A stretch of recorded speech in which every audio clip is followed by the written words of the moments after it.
Chapter 6 of Part 2. Heraclius asked, "Have you ever had a war with him?" I replied, "Yes." Then he said, "What was the outcome of the battles?" I replied, "Sometimes he was victorious, and sometimes we." Heraclius said, "What does he order you to do?" I said, "He tells us to worship Allah and Allah alone, and not to worship anything along with him, and to renounce all that our ancestors had said. He orders us to pray, to speak the truth, to be chaste, and to keep good relations with our kith and kin." Heraclius asked the translator to convey to me the following: "I asked you about his family, and your reply was that he belonged to a very noble family. In fact, all the apostles come from noble families amongst their respective peoples.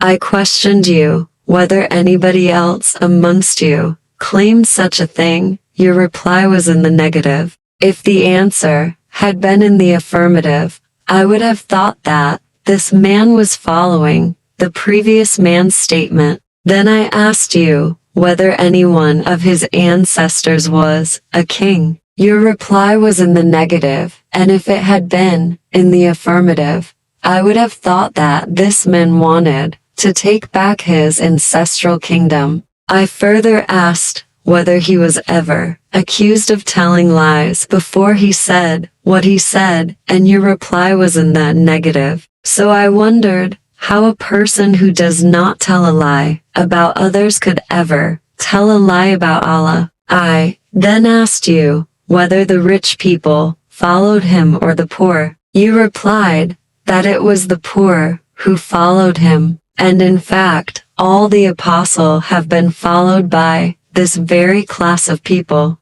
Then I asked you whether his followers were increasing or decreasing. You replied that they were increasing, and in fact, this is the way of true faith till it is complete in all respects. I further asked you whether there was anybody who, after embracing his religion, became displeased and discarded his religion. Your reply was in the negative, and in fact, this is the sign of true faith when its delight enters the hearts and mixes with them completely. I asked you whether he had ever betrayed. You replied in the negative, and likewise the apostles never betray. Then I asked you what he ordered you to do. You replied that he ordered you to worship Allah and Allah alone, and not to worship anything along with him, and forbade you to worship idols, and ordered you to pray, to speak the truth, and to be chaste. If what you have said is true,